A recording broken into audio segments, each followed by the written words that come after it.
Shalom Bapak Ibu Saudara yang dikasihi Tuhan. Seri pengajaran hari ini berjudul Mengenali Kesempurnaan Allah. Saudara, siapapun kita pasti percaya akan kesempurnaan Allah. Karena Allah memang sempurna. Seperti disiratkan dalam Matius 5 ayat 48, di mana dikatakan, "Karena itu haruslah kamu sempurna, sama seperti Bapamu yang di sorga adalah sempurna." Perhatikan, dikatakan seperti Bapamu yang di sorga adalah sempurna. Sangat jelas bukan? Bahwa Allah itu sempurna adanya. Saudara, banyak orang berkata bahwa kita tidak mungkin bisa mengenali Allah yang sempurna itu, atau yang sering dikatakan maha segalanya itu, apalagi memahaminya, memahami pikirannya. Oh, itu tidak mungkin, itu mustahil. Tetapi saya mau katakan bahwa pendapat itu tidak sepenuhnya tepat. Karena untuk mengenali dan memahami kesempurnaan Tuhan itu, Tuhan sendiri yang membuka diri. Dalam arti sejauh mana kesempurnaannya bisa dikenali dan dipahami oleh manusia. Dalam hal ini oleh kita, tentunya sebagai orang percaya. Dengan kata lain, kita bisa mengenali kesempurnaan Tuhan sejauh yang Tuhan singkapkan atau beritahukan kepada kita, yaitu melalui firman-Nya. Sebagai contoh, Allah itu kasih. 1 Yohanes 4 ayat yang ke-8. Tetapi Dia juga adil. 1 Yohanes 1 ayat 9.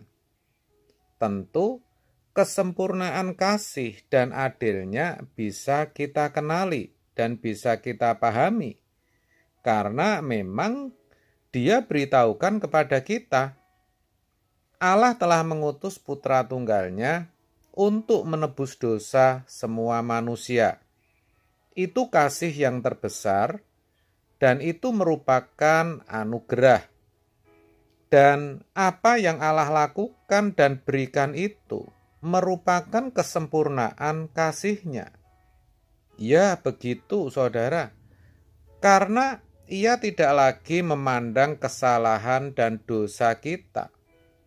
Walaupun kita sebenarnya tidak pantas dan tidak berhak, tetapi Allah tetap berikan keselamatan itu sebagai suatu anugerah. Pintu surga yang tadinya tertutup sama sekali bagi kita, orang berdosa, kini jadi terbuka. Kita yang tidak mungkin beroleh keselamatan oleh karena salib Kristus, peluang atau kesempatan untuk selamat, untuk dikembalikan ke rancangan Allah semula, menjadi terbuka. Itulah kesempurnaan kasih-Nya. Juga keadilannya yang sempurna. Hal itu seperti dituliskan dalam Roma 11 ayat 21. Sebab kalau Allah tidak menyayangkan cabang-cabang asli, Ia juga tidak akan menyayangkan kamu.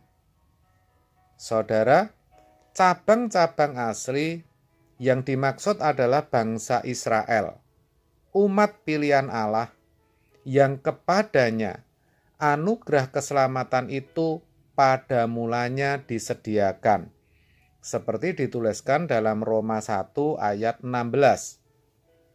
Tetapi karena mereka menolak, maka Allah tidak menyayangkan. Allah membiarkan bangsa Israel yang menolak Mesias, yang tegar tengkuk itu mengalami kebinasaan. Itulah kenapa dalam ayat di atas dikatakan Allah tidak menyayangkan cabang-cabang asli. Sebaliknya, Bagi bangsa-bangsa lain yang bersedia menerima Kristus Yesus yang Dia utus, Allah berkenan menyelamatkan mereka. Hal itu digambarkan di ayat sebelumnya sebagai tunas liar yang dicangkokkan ke pohon zaitun sehingga bisa beroleh bagian dalam akar pohon itu. Roma 11 ayat 17. Dan itulah kesempurnaan keadilannya yang harus kita kenali dan kita pahami. Maka dalam ayat berikutnya, yaitu dalam Roma 11 ayat 22, dikatakan, sebab itu perhatikanlah kemurahan Allah dan juga kekerasannya, yaitu kekerasan atas orang-orang yang telah jatuh, tetapi atas kamu kemurahannya, yaitu jika kamu tetap dalam kemurahannya. Jika tidak, kamu pun akan dipotong juga. Itu berarti kita harus memperhatikan kemurahan atau kasihnya, tetapi sekaligus kekerasan atau keadilannya. Kita harus sadar kalau bangsa Israel binasa itu harus bisa menjadi peringatan bagi kita.